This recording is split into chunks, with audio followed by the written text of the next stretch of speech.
Welcome to the channel out of syllabus with Kalaijothi Pazhamalai. நான் உங்க independent teacher. அப்புறம் 26 இன்னைக்கு என்ன டேனா வேர்ல்ட் இன்டெலெக்சுவல் ப்ராப்பர்ட்டி டே, அதாவது உலக அறிவுசார் சொத்து தினம் தான் இன்னைக்கு. அது என்ன அறிவுசார் சொத்துக்கள் அப்படின்னா நம்மளோட படைப்பாற்றல் தான், நம்மளோட கிரியேட்டிவிட்டி, நம்மளோட இனோவேஷன்ஸ், நம்மளோட பிராண்ட், ஓனா கிரியேட் பண்ண பிராண்ட், இந்த மாதிரி விஷயங்கள் எல்லாம் பாதுகாத்துக்க உருவாக்கப்பட்டது தான் இந்த பேட்டன் ரைட், காப்பி ரைட், அப்புறம் ட்ரேட் மார்க் அப்படிங்கிறது.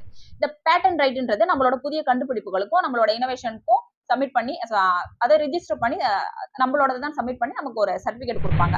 அது பர்டிகுலர் கால வரைக்கும் செல்லுபடி ஆகும். இதே மாதிரி தான் காப்பி ரைட் அப்படிங்கிறதும் நம்மளோட புத்தகங்களுக்கோ, நம்மளோட மியூசிக்கோ, நம்மளோட ஸ்கிரீன் பிளேக்கோ, நம்மளோட பெயிண்டிங்கோ, இதுக்கு வேணா நம்மளோட ஓன் கிரியேஷனுக்கு நம்ம காப்பி ரைட் வந்து வாங்கி வச்சுக்கலாம்.